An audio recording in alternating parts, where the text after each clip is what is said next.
ನಮಸ್ಕಾರ ಸ್ನೇಹಿತರೆ, ಸುಸ್ವಾಗತ ನನ್ನ ಚಾನಲ್ಗೆ. ಇವತ್ತು ಶುಕ್ರವಾರ ಮನೆಯಲ್ಲಿ ಅನ್ನಪೂರ್ಣೇಶ್ವರಿ ತಾಯಿ ಸರಳವಾಗಿ ಪೂಜೆ ಮಾಡ್ತಾ ಇದ್ದೀನಿ. ಇವತ್ತಿನ ವಿಡಿಯೋದಲ್ಲಿ ನಾನು ಯಾವ ರೀತಿಯಲ್ಲಿ ಸರಳವಾಗಿ ತಾಯಿಗೆ ಪೂಜೆ ಮಾಡ್ತೀನಿ ಅಂತ ನೋಡ್ಬೋದು. ಹಾಗೆ ನಾನು ಪೂಜೆನ ತೋರಿಸೋ ಮುಂಚೆ ತಾಯಿಗೆ ಹೂವಿನಿಂದ ಅಲಂಕಾರ ಮಾಡಬೇಕಲ್ಲ, ತಾಯಿಗೆ ಹೂವು ಬೇಕು, ಗೆಜ್ಜೆ ವಸ್ತ್ರ ಬೇಕು, ಹಣ್ಣುಗಳನ್ನ ಕಟ್ ಮಾಡಬೇಕು. ಇದನ್ನೆಲ್ಲ ಮಾಡ್ತಾ ನಿಮಗೆ ಚಿಕ್ಕದಾಗಿರುವಂಥ ಒಂದು ಕಥೆಯನ್ನು ಹೇಳ್ತೀನಿ. ಇವಾಗ ಕತೆಗೆ ಹೋಗೋಣ. ಹೂವನ್ನು ಕಟ್ತಾ ನಿಮ್ಮ ಜೊತೆ ಮಾತಾಡ್ತಾ ಇರ್ತೀನಿ. ಈ ಕಥೆನಲ್ಲಿ ನನ್ನಂಥವ್ರಿಗೆ ಸ್ವಲ್ಪ ಅದು ನಾವು ಬುದ್ಧಿ ಕಲಿಬೋದು ಅನ್ಕೋತೀನಿ. ಹೀಗಾದರೆ ಈ ಕಥೆನ ಸ್ಟಾರ್ಟ್ ಮಾಡೋಣ. ಈ ಕಥೆನಲ್ಲಿ ಅನ್ನಪೂರ್ಣೇಶ್ವರಿ ತಾಯಿ ಭೂಲೋಕದಲ್ಲಿ ಸಂಚಾರ ಮಾಡಬೇಕಂತ ತಾಯಿಗೆ ಆಸೆ ಆಗುತ್ತೆ.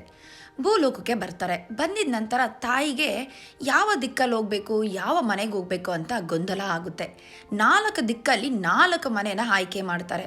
ಆ 4 ಮನೆನ ಆಯ್ಕೆ ಮಾಡಿ ಒಬ್ಬರು ತುಂಬ ಶ್ರೀಮಂತರು, ಇನ್ನೊಬ್ಬರು ಶ್ರೀಮಂತರು ಆದರೆ ದೇವರ ಪೂಜೆ ಪುನಸ್ಕಾರದಲ್ಲಿ ಇದು ಜಾಸ್ತಿ. ಇನ್ನೊಬ್ಬರ ಮನೆ 3 ಹೊತ್ತು ಊಟ ದುಡಿದು ಅವರು ಸಂಪಾದಿಸುವಷ್ಟು ಶಕ್ತಿ ಇರುತ್ತೆ. ಇನ್ನೊಂದು ಮನೆ ಕಡು ಬಡವರು, ಒಬ್ಬತ್ತಿಗೆ ಊಟ ಇಲ್ಲ ಅವ್ರ ಮನೆಯಲ್ಲಿ.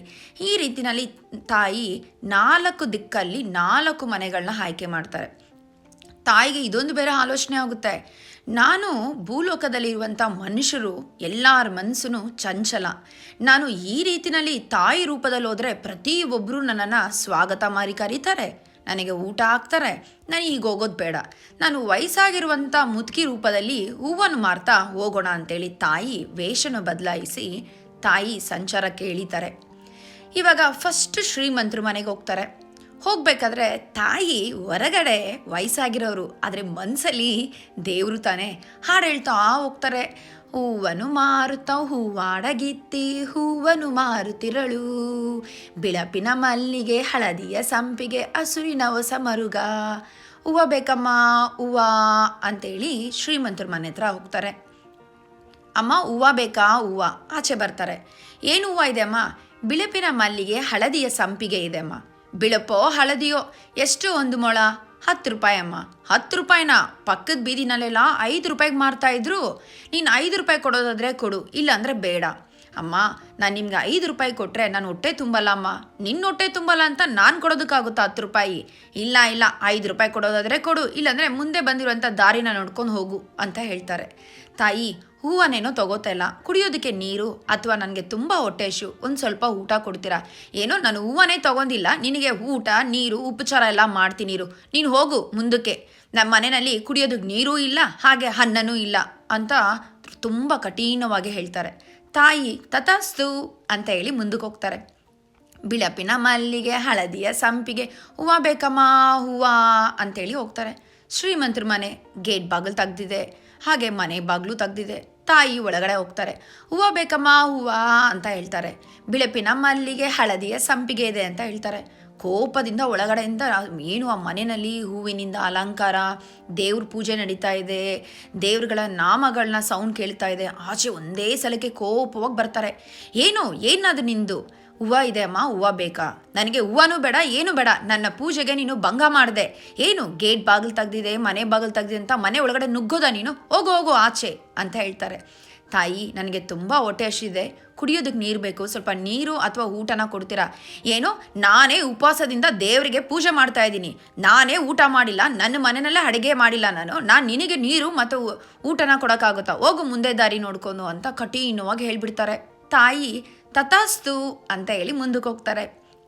ಮತ್ತೆ ಬಿಳಪಿನ ಮಲ್ಲಿಗೆ ಹಳದಿಯ ಸಂಪಿಗೆ ಹೂವು ಬೇಕಮ್ಮ ಹೂವು ಅಂತ ಹೇಳಿ ಹೋಗ್ತಾರೆ.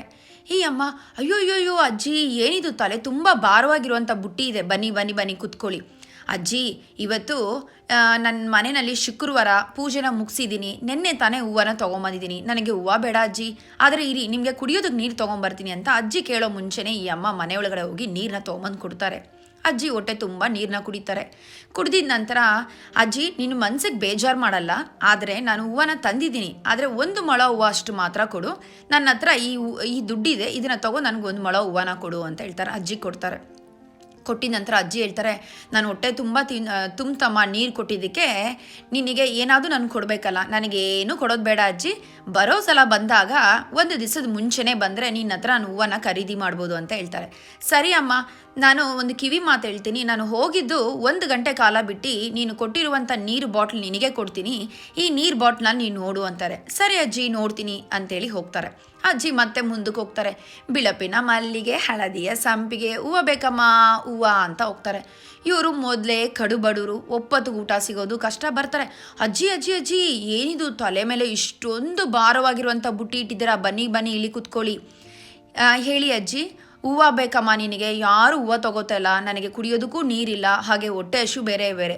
ಅಜ್ಜಿ ದಯವಿಟ್ಟು ಕ್ಷಮಿಸಿ, ನನಗೆ ಹೂವು ಖರೀದಿ ಮಾಡೋಷ್ಟು ನನ್ನಲ್ಲಿ ಶಕ್ತಿ ಇಲ್ಲ. ನಾನು ದೇವರಿಗೆ ಬರೀ ಕೈ ಮುಗಿತೀನಿ. ನನ್ನ ಹತ್ರ ಹಣ ಕೊಟ್ಟು ಹೂವು ತೊಗೊಳೋದಕ್ಕೆ ಆಗಲ್ಲ ಅಜ್ಜಿ ನನಗೆ. ಆದರೆ ನಿನಗೆ ಕುಡಿಯೋದಕ್ಕೆ ನೀರು, ಹೊಟ್ಟೆ ತುಂಬೋದಕ್ಕೆ ಊಟ ಕೊಡ್ತೀನಿ. ಸರಿ ಅಮ್ಮ. ಅಜ್ಜಿ ನಾನು ಊಟ ಕೊಡೋ ಮುಂಚೆ ನಾನು ಹೋಗೋದು ಮನೆ ಕೆಲಸಕ್ಕೆ. ನನಗೆ ಅವ್ರ ಮನೇಲಿ ಮಿಕ್ಕಿರುವಂಥ ಊಟನ ಕೊಡ್ತಾರೆ. ರಾತ್ರಿ ಅವ್ರ ಮನೇಲಿ ಮಿಕ್ಕಿರುವಂಥ ಊಟನ ಬೆಳಗ್ಗೆ ಕೊಡ್ತಾರೆ. ನಾನು ಅದನ್ನು ತೊಗೊಂಬಂದು ಮಕ್ಕಳು ನಾನು ಸೇವನೆ ಮಾಡ್ತೀನಿ. ಆ ಅನ್ನ ನಿಮಗೆ ಪರವಾಗಿಲ್ವಾ? ಏನಮ್ಮ ನಿನಗೆ ಧರ್ಮ ದಾನ ಅಂತ ಹೇಳಿ ಕೊಡ್ತಾರಲ್ಲ, ಯಾಕೆ ಕೊಡೋ ಅನ್ನನ ಈ ರೀತಿನಲ್ಲಿ ಕೊಡ್ತಾರೆ? ಯಾವ ರೀತಿ ಜನ ನೋಡು. ಅಮ್ಮ ಅಜ್ಜಿ ಅಜ್ಜಿ ಅಜ್ಜಿ ಅಜ್ಜಿ ಆ ಥರ ಹೇಳಬೇಡ. ನಾನು ಹೋಗೋದು ಮನೆ ಕೆಲಸಕ್ಕೆ, ನಾನು ಮಾಡಿದ ತಕ್ಕಾಗೆ ಅವ್ರು ಹಣ ಕೊಡ್ತಾರೆ. ಆದರೆ ಅವರು ರಾತ್ರಿ ಮಿಕ್ಕಿರೋ ಊಟನಾದರೂ ನನಗೆ ಕೊಡಬೇಕು ಅಂತೇಳಿ ಬೆಳಗ್ಗೆ ಹೊತ್ತು ಕೊಡ್ತಾ ನೋಡಿ. ಅಷ್ಟು ದೊಡ್ಡ ಮನಸ್ಸಿದೆ ಅವ್ರಿಗೆ. ಅವ್ರು ಕೊಡೋ ಅನ್ನದಿಂದಲೇ ನಾನು ನನ್ನ ಮಕ್ಕಳು ಹೊಟ್ಟೆ ತುಂಬಿಸ್ಕೋತೀವಿ. ಅವ್ರಿಗೆ ಒಳ್ಳೇದಾಗಲಿ ಅಂತ ಹೇಳಿ ಈ ರೀತಿನಲ್ಲಿ ಹೇಳಿಬಿಡಿ ಅಂತಾರೆ. ಅಜ್ಜಿ ಸರಿ ಅಮ್ಮ. ಮನೆ ಒಳಗಡೆ ಹೋಗ್ತಾರೆ. ಇದ್ದಿದ್ದು ನೆನ್ನೆ ಏನು ಕೊಟ್ಟಿದ್ರು ಜನಗಳು, ಆ ಊಟನ ತೊಗೊಂಬಂದು ಅಜ್ಜಿಗೆ ಕೊಟ್ಟು ನೀರನ್ನ ಕೊಡ್ತಾರೆ. ಅಜ್ಜಿ ಊಟ ಮಾಡ್ತಾ ಇರ್ತಾರೆ. ಮನೆಯಲ್ಲಿ ಮಗು ಅಮ್ಮ ಅಮ್ಮ ಬಾ ಅಂತ ಕರೆಯುತ್ತೆ. ಆವಾಗ ಅಜ್ಜಿ 1 ನಿಮಿಷ ಊಟ ಮಾಡ್ತಾಯಿರಿ, ಮಗು ಕರಿತಾ ಇದೆ ಅಂತೇಳಿ ಒಳಗಡೆ ಹೋಗ್ತಾರೆ. ಹೋದಾಗ ಮಗು ಹೇಳುತ್ತೆ, ಅಮ್ಮ ಇದ್ದಿದ್ದು ಊಟನೆಲ್ಲ ಅಜ್ಜಿಗೂ ಕೊಟ್ಬಿಟ್ಟೆ, ಅಜ್ಜಿ ಊಟ ಮಾಡ್ತಾ ಇದ್ದಾರೆ, ಇವಾಗ ಊಟನೇ ಇಲ್ಲ ನನಗೆ, ನಾನು ಶಾಲೆಗೆ ಹೋಗಬೇಕು, ಹೊಟ್ಟೆ ಹಸಿವು ಅಮ್ಮ. ಕಂದ ಹಾಗೆ ಹೇಳಬೇಡ. ನಮಗೆ ಹೊಟ್ಟೆ ಹಸಿದಾಗ ಇವತ್ತು ಮನೆಯಲ್ಲಿ ಬಿಂದಿಗೆ ತುಂಬ ನೀರಿದೆ, ಆ ನೀರನ್ನ ಕುಡಿದು ನೀನು ನಾನು ಆನಂದವಾಗಿರೋಣ. ಅಜ್ಜಿ ವಯಸ್ಸಾಗಿರೋರು, ಅವ್ರಿಗೆ ಒಂದೊತ್ತು ಊಟ ಕೊಟ್ಟರೆ ಅವ್ರ ಹೊಟ್ಟೆ ತುಂಬಿದಾಗ ಅದೊಂಥರ ಖುಷಿ ಇರುತ್ತಮ್ಮ. ನಾವು ಆ ರೀತಿನಲ್ಲಿ ಕೊಡಬೇಕು. ನಮ್ಮಲ್ಲಿ ಇರುವುದನ್ನು ಇನ್ನೊಬ್ಬರು ಕೊಟ್ಟರೆ ಅದು ಒಳ್ಳೆಯದು ಅಂತ ಹೇಳ್ತಾರೆ. ಮಗು ಸರಿ ಅಮ್ಮ ನೀರು ಕುಡಿಯುತ್ತೆ. ಅಜ್ಜಿ ಆಚೆ ಬರುತ್ತೆ. ಅಜ್ಜಿ ಕಿವಿ ಕೊಟ್ಟು ಎಲ್ಲ ಕೇಳಿಸ್ಕೊಂಡ್ಬಿಟ್ರು. ಮಗು ಅಜ್ಜಿ ಹೊಟ್ಟೆ ತುಂಬ್ತಾ? ಹೊಟ್ಟೆ ತುಂಬ್ತಮ್ಮ. ನಿಂದು ಹೊಟ್ಟೆ ತುಂಬ್ತಾ? ನಂದು ಹೊಟ್ಟೆ ತುಂಬ ತುಂಬಿದೆ ಅಜ್ಜಿ, ನಾನು ಶಾಲೆಗೆ ಹೋಗ್ತಾ ಇದ್ದೀನಿ, ಹೋಗ್ಬಿಟ್ಟು ಬರ್ತೀನಿ ಅಂತ ಹೇಳುತ್ತೆ ಮಗು. ಆವಾಗ ಅಜ್ಜಿ ಹೇಳುತ್ತೆ ತಥಾಸ್ತು ಅಂತ ಹೇಳುತ್ತೆ. ಮಗು ಹೋಗುತ್ತೆ. ಬರ್ತಾರೆ ಆಚೆ. ಅಲ್ಲಮ್ಮ ನನಗೆ ಹೊಟ್ಟೆಗೆ ಊಟ ಕೊಟ್ಟಿದ್ಯಾ, ಕುಡಿಯೋದಕ್ಕೆ ನೀರು ಕೊಟ್ಟಿದ್ಯಾ, ನಿನಗೇನಾದರೂ ನಾನು ಕೊಡಬೇಕಲ್ಲ? ನನಗೇನು ಬೇಡ ಅಜ್ಜಿ, ನಿನಗೆ ಹೊಟ್ಟೆ ತುಂಬ್ತಲ್ಲ ಅಷ್ಟೇ ಸಾಕು. ನಿಮಗೇನಾದ್ರೂ ತುಂಬ ಖುಷಿ ಆದರೆ ನನಗೊಂದು 2 ಕಡ್ಡಿಯಷ್ಟು ಹೂವನ ಕೊಟ್ಟರೆ ನನ್ನ ದೇವ್ರ ಮನೆಗೆ ಇಡ್ತೀನಿ ಅಂತ ಹೇಳ್ತಾರೆ. ಸರಿ ಅಮ್ಮ ಅಂತೇಳಿ ಕೊಟ್ಬಿಟ್ಟು ಅಜ್ಜಿ ಹೇಳ್ತಾರೆ, ನಿನಗೊಂದು ಕಿವಿ ಮಾತು ಹೇಳ್ತೀನಮ್ಮ. ನಾನು ಹೋಗಿದ ನಂತರ ನೀನು ಏನು ಊಟವನ್ನು ಕೊಟ್ಟಿರುವ ಪಾತ್ರೆ ಹಾಗೆ ಈ ನೀರಿನ ಇದನ್ನು 1 ಗಂಟೆ ಕಾಲ ಬಿಟ್ಟು ನೀನು ನೋಡು ಅಂತ ಹೇಳ್ತಾರೆ. ಸರಿ ಅಜ್ಜಿ ಅಂತ ಹೇಳ್ತಾರೆ. ಅಜ್ಜಿ ಹೊರಡ್ತಾರೆ. ಬಂದಿದ್ದ ಕೆಲಸ ಮುಗೀತಲ್ಲ, ಹೂವಿನ ವ್ಯಾಪಾರ ಸಂತೆ ಮುಗೀತು. ದೇವರು ನಾನು ಬಂದಿದ್ದ ಕೆಲಸ ಆಯಿತು, ನನ್ನನ್ನು ಹೇಗೆಲ್ಲ ಜನಗಳು ಸ್ವೀಕರಿಸ್ತಾರಂತ ಇವಾಗ ಗೊತ್ತಾಯಿತು. ಅವರವರು ಮಾಡಿರುವ ದಾನ ಧರ್ಮಕ್ಕೆ ಅವರಿಗೆ ಫಲವನ್ನು ಕೊಟ್ಟಿದ್ದೀನಿ, ಎಲ್ಲರಿಗೂ ಸರಿಯಾದ ರೀತಿಯಲ್ಲಿ ಕೊಟ್ಟಿದ್ದೀನಿ ಅಂತೇಳಿ ತಾಯಿ ಹೋಗ್ತಾರೆ. ಸಂಚಾರ ಮುಗೀತು, ತಾಯಿ ಹೋಗ್ತಾರೆ. ಆವಾಗ ಈ ಶ್ರೀಮಂತರ ಮನೇಲಿ ಏನು ಹೇಳಿದ್ರು ಹೇಳಿ? ನನ್ನ ಮನೆಯಲ್ಲಿ ಕುಡಿಯೋದಕ್ಕೆ ನೀರೂ ಇಲ್ಲ, ಮನೆಯಲ್ಲಿ ಊಟನೂ ಇಲ್ಲ ಅಂತ ಹೇಳಿದ್ರು. ಹಾಗೆ ಇರುವಂಥ ಊಟ ನೀರೆಲ್ಲ ಮಾಯ ಆಗುತ್ತೆ. ಇನ್ನೊಂದು ಮನೆಯಲ್ಲಿ ಪೂಜೆ ಪುನಸ್ಕಾರಗಳನ್ನ ಮಾಡಿ ದೇವರಿಗೆ ಹೂವಿನಿಂದೆಲ್ಲ ಇದು ಮಾಡಿ ಕುಡಿಯುವಾಗ ನೀರು ನಮ್ಮ ಮನೆಯಲ್ಲಿಲ್ಲ, ನಾನೇ ಉಪವಾಸದಿಂದ ಮಾಡ್ತೀನಿ, ನಮ್ಮ ಮನೇಲಿ ನೀರು ಇಲ್ಲ, ಊಟನೂ ಇಲ್ಲ, ಹೋಗು ಅಂತ ಹೇಳ್ತಾರೆ. ಎಲ್ಲನೂ ಮಾಯ ಆಗುತ್ತೆ. ಇನ್ನೊಂದು ಮನೆಯಲ್ಲಿ ಕುಡಿಯುವ ನೀರನ್ನ ಕೊಟ್ಟಿದ್ದಕ್ಕೆ ಅದೆಲ್ಲ ಚಿನ್ನವಾಗಿ ಆಗುತ್ತೆ. ಮನೆ ಮುಂದೆ ಹೂವಿನ ತೋಟ ಕೊಡ್ತಾರೆ ದೇವರು. ಇನ್ನೊಂದು ಬಡವ್ರ ಮನೆಗೆ ಆ ಪಾತ್ರೆಯಲ್ಲಿ ಏನು ನೀರು ಕೊಟ್ಟಿದ್ರು ಅದು ಅಕ್ಷಯ ಪಾತ್ರೆ ಆಗುತ್ತೆ. ಹಾಗೆ ಅದರಲ್ಲಿ ವಜ್ರಗಳು, ಚಿನ್ನ, ಹಣ ಎಲ್ಲನೂ ಕೊಟ್ಟು ತಾಯಿ ಮನೆಯ ಮುಂದೆ ತೋಟದ ಹೂವನ್ನು ಹಾಕಿ ಹೋಗ್ತಾರೆ. ಇವಾಗ ಈ ಕಥೆನಲ್ಲಿ ನಾವು ಏನು ಕಲ್ತೀವಿ ಹೇಳಿ ಸ್ನೇಹಿತರೆ? ನೋಡಿ, ನಾವು ಯಾವ ರೀತಿಯಲ್ಲಿ ತಾಯಿಗೆ ಪೂಜೆನ ಮಾಡ್ತೀವಿ ಅಥವಾ ಹೇಗೆ ಮಾಡ್ತೀವಿ ಅನ್ನೋದು ಮುಖ್ಯ ಅಲ್ಲ. ಹಾಗೆ ಯಾವತ್ತೂ ನೆನ್ಪಿಟ್ಕೊಳ್ಳಿ, ಹೊಟ್ಟೆ ಹಶು ಅಂತ ಬಂದಾಗ ಕುಡಿಯೋದಕ್ಕೆ ನೀರು ಕೇಳಿದಾಗ ನಾವು ಧರ್ಮವನ್ನು ಮಾಡಬೇಕು. ನೋಡಿ, ಒಂದೊತ್ತು ಊಟ, ನಮ್ಮಲ್ಲಿರುವಂಥ ಊಟನ 10 ಜನಕ್ಕೆ ದಾನವಾಗಿ ಕೊಡ್ಬೋದು, ಆದರೆ 10 ಜನ ಊಟ ಮಾಡೋದನ್ನ ನಾವು ಸೇವನೆ ಮಾಡೋದಕ್ಕಾಗಲ್ಲ. ಈ ಚಿಕ್ಕ ಕಥೆನಲ್ಲಿ ನಾವು ಕಲ್ತಿದ್ದು ಪಾಠ ಎಲ್ಲರಿಗೂ ಅನುಕೂಲ ಆಗುತ್ತೆ ಅನ್ಕೋತೀನಿ. ಬನ್ನಿ, ಇವಾಗ ದೇವ್ರ ಮನೆಯಲ್ಲಿ 2 ದೀಪಗಳನ್ನ ಇಡ್ತಾ ಇದ್ದೀನಿ, ನೀವು ನೋಡ್ಬೋದು. ಹಾಗೆ ತಿಂಗಳಲ್ಲಿ ತೊಗೊಂಬರುವಂಥ ದಿನಸಿ ಸಾಮಾನಲ್ಲಿ ಅಕ್ಕಿನ ಮೊದಲಿಗೆ ತೊಗೊಂಬರುವಂಥ ಅಕ್ಕಿನ ಲಕ್ಷ್ಮೀ ತಾಯಿ, ಅನ್ನಪೂರ್ಣೇಶ್ವರಿ ಲಕ್ಷ್ಮೀ ತಾಯಿಯ ಮುಂದೆ ಈ ರೀತಿಯಲ್ಲಿ ಒಂದು ಪಾತ್ರೆ ತುಂಬಿ ಅಕ್ಕಿಯನ್ನು ಮೊದಲಾಗಿಡ್ತೀನಿ. ಅದರ ಮೇಲೆ ಒಂದು ಕಸ್ತೂರಿ ಅರಿಶಿಣವನ್ನು ಇಡ್ತೀನಿ ತಾಯಿಗೆ. ಇವಾಗ ನೀವು ನೋಡ್ಬೋದು, ಇವಾಗ ಆ ಅಕ್ಕಿ ಮೂಟೆ ಏನು ತಂದಿರ್ತೀನಲ್ಲ ಅದರಲ್ಲಿ ಫಸ್ಟು ಅನ್ನನ ಹಾಗೆ ಈ ರೀತಿಯಲ್ಲಿ ಮಾಡಿ ತಾಯಿಗೆ ಇಡ್ತೀನಿ. ಅದಾದ ನಂತರನೇ ಆ ಅಕ್ಕಿಗಳನ್ನ ಬಳಕೆ ಮಾಡ್ತೀನಿ. ನಾನು ಮೊದಲಾಗೆ ಮನೆಗೆ ತೊಗೊಂಬರೋದಕ್ಕೆ ಈಗ ಮಾಡ್ತೀನಿ. ದಾಳಂಬ್ರಿ ಹಣ್ಣು ಕಟ್ ಮಾಡಿಟ್ಟಿರುವಂಥದ್ದು ತಾಯಿಗೆ ಪ್ರಸಾದವಾಗಿ ಇಡ್ತಾ ಇದ್ದೀನಿ. ಇವಾಗ ಅನ್ನ ಇಟ್ಟಿದ್ದಾಯಿತು, ದಾಳಂಬ್ರಿ ಇಟ್ಟಿದ್ದಾಯಿತು, ಇವಾಗ ಕುಡಿಯೋದಕ್ಕೆ ನೀರನ್ನು ಇಡ್ತಾ ಇದ್ದೀನಿ. ನೀವು ನೋಡ್ಬೋದು.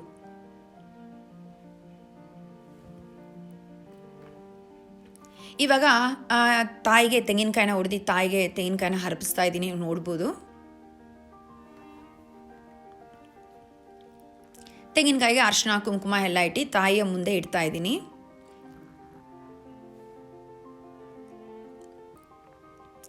ಇವಾಗ ಇಲ್ಲಿ ಏನು ಜಾಗ ಇದೆಲ್ಲ ಅಲ್ಲ ಹೂವಿನಿಂದ ಅಲಂಕಾರ ಮಾಡ್ತೀನಿ. ನೋಡಿದ್ರಲ್ಲ ಸ್ನೇಹಿತರೆ, ಈ ಪುಟ್ಟ ಕಥೆನಲ್ಲಿ ನನ್ನಂಥವ್ರು ಏನು ಕಲಿಬೋದು ಅಂದರೆ, ನಾವು ದೇವರಿಗೆ ಹೇಗೆ ಮಾಡ್ತೀವಿ, ಏನು ಇಡ್ತೀವಿ, ಇರೋದೂ ಇಲ್ಲ ಅಂತ ಹೇಳೋದಕ್ಕಿಂತ ನಾವು ನಮ್ಮ ಕೈಯಲ್ಲಿ ಆದಷ್ಟು ನಾವು ತಿಂಗಳಿಗೆ 30 kg ಅಕ್ಕಿನ ತರ್ತೀವಿ ಅಂದರೆ ಅದರಲ್ಲಿ ಕನಿಷ್ಠ ಪಕ್ಷ 2 kg ಅಕ್ಕಿನಾದೂ ಜನಕ್ಕೆ ದಾನವಾಗಿ ಕೊಡೋಣ. ಕುಡಿಯೋ ನೀರು, ಯಾರು ಕುಡಿಯೋದಕ್ಕೆ ನೀರು ಕೇಳ್ತಾರೆ ಅವರಿಗೆ ನೀರನ್ನು ಹೂವು ಬಿತ್ತು ನೋಡಿದ್ರೆ ನೀವು ತಾಯಿ ಇದರಿಂದ ತುಂಬ ಖುಷಿ ಆಗ್ತಾ ಇದೆ. ಯಾರು ನೀರು ಕೇಳ್ತಾರೆ ಕುಡಿಯೋದಕ್ಕೆ ನೀರನ್ನ ಕೊಡೋಣ. ಹಾಗೆ ನಾವು ಊಟ ಮಾಡ್ತಾ ಇರ್ಬೇಕಾದ್ರೆ ಪಕ್ಕದಲ್ಲಿರೋರಿಗೆ ಊಟ ಮಾಡಿ ಅಂತ ಕರೆಯೋಣ. ಹಾಗೆಯೇ ಹಸ್ತವ್ರಿಗೆ ದಾನ ಅನ್ನೋ ಖಂಡಿತವಾಗ್ಲೂ ಮಾಡಬೇಕು. ನಾವು ನಮ್ಮ ಕೈಯಲ್ಲಿ ಎಷ್ಟಾಗುತ್ತೋ ಅಷ್ಟನ್ನು ಮಾಡಬೇಕು. ಹಾಗೆ ನಮ್ಮ ಮನೆಯಲ್ಲಿ ಅಮ್ಮ ಹೇಳ್ತಾರೆ, ನಾವು ಈ ಕೈಯಲ್ಲಿ ನಾವು ದಾನವಾಗಿ ಏನು ಕೊಡ್ತೀವಿ ಇನ್ನೊಂದು ಕೈಗೂ ಗೊತ್ತಾಗಬಾರ್ದಂತೆ. ಆ ರೀತಿನಲ್ಲಿ ನಾವು ಕೊಟ್ವಿ ಅಂತ ಹೇಳಬಾರ್ದು. ನಮ್ಮ ಕೈಯಲ್ಲಿ ಆದಷ್ಟು ನಾವು ಕೊಡೋಣ. ನಾನು ಪೂಜೆ ಮಾಡೋದು ಅನ್ನಪೂರ್ಣೇಶ್ವರಿಗೆ ಈ ರೀತಿಯಲ್ಲಿ ನಾನು ಮಾಡ್ತೀನಿ ಸ್ನೇಹಿತರೆ. ಇವಾಗ ತಾಯಿಗೆ ಮುಂದೆ ಹೂವಿನಿಂದ ಅಲಂಕಾರ ಆಯಿತು, ಅನ್ನವನ್ನು ಇಟ್ಟಿದ್ದಾಯಿತು, ಎಲ್ಲನೂ ಆಯಿತು. ಸೊ ನೀವು ನಿಮ್ಮ ಮನೆಯಲ್ಲಿ ದಿನಸಿ ಸಾಮಾನು ನೀವೇನು ತರ್ತೀರ, ತಿಂಗಳಲ್ಲಿ ತೊಗೊಂಬಂದಿರುವಂಥ ಅಕ್ಕಿ ಮೂಟೆಗೆ ಫಸ್ಟ್ ಮೂಟೆನಲ್ಲಿ ಒಂದು ಇಡೀ ನಿಮಗೆ ಎಷ್ಟಾಗುತ್ತೋ ಅಷ್ಟು ಅಕ್ಕಿನ ತಾಯಿ ಮುಂದೆ ಇಟ್ಟು ಅದರಲ್ಲಿ ಅನ್ನವನ್ನು ಮಾಡಿ ಇಟ್ಟು ನೀವು ಮಾಡೋದ್ರಿಂದ ನಿಮ್ಮ ಮನೆಯಲ್ಲಿ ಅನ್ನಪೂರ್ಣೇಶ್ವರಿ ತಾಯಿ ಯಾವಾಗಲೂ ನಿಲ್ಲಿಸಿರ್ತಾರೆ, ಹಾಗೆ ಒಳ್ಳೇದು ಮಾಡ್ತಾರೆ ಸ್ನೇಹಿತರೆ. ಇವಾಗ ನೀವು ನೋಡ್ಬೋದು, ಅಲ್ಲಿ ಅಕ್ಕಿ ಮೇಲೆ ಸ್ವಲ್ಪ ಅರಿಶಿನ ಕುಂಕುಮನ ಹಾಕಿದ್ದೀನಿ.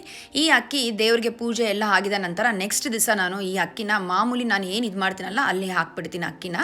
ಇವಾಗ ನೀವು ನೋಡ್ಬೋದು, ಇದು ದೇವರಿಗೆ ದೀಪನೂ ಅಂಟಿಸಿದಾಗಿದೆ. ಮತ್ತೆ ದೇವರಿಂದ ಹೂವು ಬಿಟ್ಟು ನೀವೆಲ್ಲ ಏನೇನು ಬೇಡ್ಕೋತಾ ಇದ್ದೀರಾ ಎಲ್ಲ ಒಳ್ಳೇದಾಗಲಿ. ಇವಾಗ ತಾಯಿಗೆ ಊದ್ಗಡ್ಡಿಯಿಂದ ಪೂಜೆನ ಮಾಡ್ತಾಯಿದ್ದೀನಿ. ಹಾಗೆ ಸ್ನೇಹಿತರೆ, ಇವತ್ತು ನಾನು ಅನ್ನಪೂರ್ಣೇಶ್ವರಿ ತಾಯಿ ಯಾರಿಗೆ ಬೇಡ ಹೇಳಿ, ಪ್ರತಿಯೊಬ್ಬರಿಗೂ ಇವತ್ತಿರುವಂಥ ಕಷ್ಟದಲ್ಲಿ ಪ್ರತಿಯೊಬ್ಬರಿಗೂ ತಾಯಿ ಇರಬೇಕು. ಅದರಿಂದಾನೇ ನಾನು ದೇವ್ರ ಹತ್ರ ಬೇಡ್ಕೋತಾ ಇದ್ದೀನಿ, ತಾಯಿ ನಾವು ಮನುಷ್ಯರು, ನಾವು ನಾನಾ ರೀತಿ ತಪ್ಪು ಮಾಡ್ತಾ ಇರ್ತೀವಿ, ತಪ್ಪನ್ನ ಕ್ಷಮೆ ಮಾಡಿ ಪ್ರತಿಯೊಬ್ಬರ ಮನೆಗೂ ನೀನು ಹೋಗು ತಾಯಿ ಅಂತ ಹೇಳಿ ದೇವ್ರ ಹತ್ರ ಬೇಡ್ತಾ ಇದ್ದೀನಿ. ಹಾಗೆ ದೇವ್ರಿಗೆ ಆರತಿನ ಮಾಡ್ತಾ ಇದ್ದೀನಿ. ಪ್ರತಿಯೊಬ್ಬರ ಮನೆಗೂ ಅನ್ನಪೂರ್ಣೇಶ್ವರಿ ತಾಯಿ ಬಂದು ನಿಮ್ಮೆಲ್ಲರಿಗೂ ಒಳ್ಳೇದು ಮಾಡಲಿ, ದೇವ್ರು ನಿಮಗೆ ಆಯುಸ್ಸು ಆರೋಗ್ಯ ಭಾಗ್ಯ ಕೊಡಲಿ. ಹಾಗೆ ಸ್ನೇಹಿತರೆ, ದಯವಿಟ್ಟು ಎಲ್ಲರಿಗೂ ಎಷ್ಟು ಜನಕ್ಕಾಗುತ್ತೋ ಅಷ್ಟು ಜನಕ್ಕೆ ನೀವು ಒಬ್ರಿಗೋ ಇಬ್ಬರಿಗೋ ದಾನವನ್ನು ಮಾಡಿ. ಅನ್ನದಾನದ ಮುಂದೆ ಬೇರೆ ಇನ್ನೇನು ದಾನನೂ ಶ್ರೇಷ್ಠ ಅಲ್ಲ. ಅಷ್ಟು ಈ ಅನ್ನಪೂರ್ಣೇಶ್ವರಿ ತಾಯಿ ನಮಗೆ ಒಲಿಬೇಕು ಅಂದರೆ ನಾವು ಪೂಜೆ ಮಾಡಿದ್ರೆ ಒಲಿತಾರೆ ಅಂತಲ್ಲ, ಈ ರೀತಿನಲ್ಲೂ ನೀವು ದಾನ ಧರ್ಮ ಮಾಡೋದ್ರಿಂದನೂ ಪ್ರತಿಯೊಂದು ಇವತ್ತು ನಿಮಗೆ ಲೆಕ್ಕ ಇಲ್ಲದೆ ಇರ್ಬೋದು, ಮೇಲೆ ನಾವು ಏನು ಮಾಡ್ತೀವಿ ಅನ್ನೋದು ಪ್ರತಿಯೊಂದು ಲೆಕ್ಕ ತಾಯಿ ಮುಂದೆ ಇರುತ್ತೆ. ಇವತ್ತು ನಾವು ಮಾಡಿದ್ದು ನಾಳೆನೇ ಕೊಟ್ಬಿಡ್ತಾರೆ ತಾಯಿ, ಯಾವುದನ್ನು ಇಟ್ಕೊಳಲ್ಲ ಅವರು ಋಣನ. ಇವಾಗ 5 ದೀಪದಿಂದ ತಾಯಿಗೆ ಆರತಿನ ಮಾಡ್ತಾ ಇದ್ದೀನಿ. ಹಾಗೆ ಸ್ನೇಹಿತರೆ, ನೀವು ದೇವ್ರ ಹತ್ರ ನೀವು ಮಾಡದೇ ಇದ್ರೇನು ಪರವಾಗಿಲ್ಲ, ಅನ್ನಪೂರ್ಣೇಶ್ವರಿ ತಾಯಿಗೆ ನಾನು ಪೂಜೆ ಮಾಡ್ತಾ ಇದ್ದೀನಿ. ನೀವು ಮನೆಯಿಂದನೇ ತಾಯಿ ಹತ್ರ ಬೇಡ್ಕೊಳ್ಳಿ, ನಿಮ್ಗೆ ಏನು ಬೇಕು ಆ ತಾಯಿನ ಬೇಡ್ಕೊಳ್ಳಿ.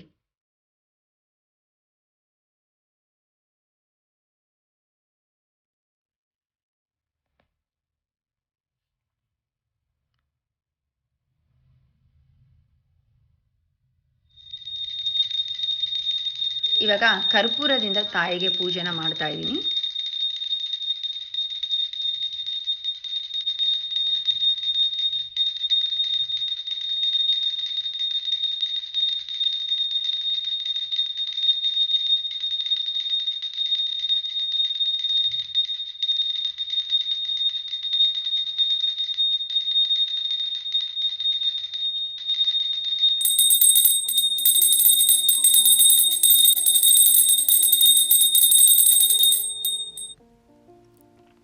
ಇವಾಗ ಧೂಪನ ತಾಯಿಗೆ ಮಾಡ್ತಾಯಿದ್ದೀನಿ.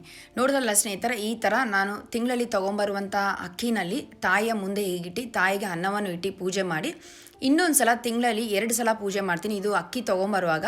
ಹಾಗೆ ಇನ್ನೊಂದು ಸಲ ನನ್ನ ಕೈಯಲ್ಲಿ ಏನಾಗುತ್ತೋ ಅದು ತಾಯಿಗೆ ಅಡುಗೆಗಳನ್ನ ಮಾಡಿಟ್ಟು ಪೂಜೆ ಮಾಡ್ತೀನಿ. ಅದು ನೆಕ್ಸ್ಟ್ ಬರುವಂಥ ವಿಡಿಯೋಗಳಲ್ಲಿ ನಿಮಗೆ ತೋರಿಸ್ತೀನಿ. ನೋಡಿದ್ರಲ್ಲ ಸ್ನೇಹಿತರೆ, ದಾನ ಧರ್ಮ ಮಾಡಿದ್ರೆ ಪ್ರತಿಯೊಂದು ನಮಗೆ ಪ್ರತಿಫಲ ಸಿಗುತ್ತೆ ಸ್ನೇಹಿತರೆ. ಈ ಕತೆ ಇವತ್ತು ನಿಮ್ಗೆ ಇಷ್ಟ ಆಗಿರ್ಬೋದು, ಹಾಗೆ ಅನ್ನಪೂರ್ಣೇಶ್ವರಿ ತಾಯಿ ಪೂಜೆನೂ ನಿಮ್ಗೆ ಇಷ್ಟ ಆಗಿರ್ಬೋದು ಅನ್ಕೋತೀನಿ. ದಯವಿಟ್ಟು ಸ್ನೇಹಿತರೆ ಇವತ್ತಿನ ವಿಡಿಯೋಗೆ ಒಂದು ಲೈಕ್ ಮಾಡಿ, ಹಾಗೆಯೇ ನೀವು ಕಮೆಂಟಲ್ಲಿ ತಿಳಿಸಿ ನಿಮಗೆ ಏನನ್ನಿಸ್ತು ಇವತ್ತಿನ ಕತೆ ಅಂತೇಳಿ. ಹಾಗೆಯೇ ನೀವೇನಾದರೂ ನನ್ನ ಚಾನಲ್ಗೆ ಇನ್ನೂ ಸಬ್ಸ್ಕ್ರೈಬ್ ಆಗಿಲ್ಲ ಅಂದರೆ ಬೇಗನೆ ಸಬ್ಸ್ಕ್ರೈಬ್ ಆಗಿ. ಮತ್ತೆ ಇನ್ನೊಂದು ವಿಡಿಯೋ ಜೊತೆಲಿ ಆದಷ್ಟು ಬೇಗ ಬರ್ತೀನಿ ಸ್ನೇಹಿತರೆ. ಧನ್ಯವಾದ ಸ್ನೇಹಿತರೆ. ದೇವರು ಎಲ್ಲರಿಗೂ ಒಳ್ಳೇದು ಮಾಡಲಿ.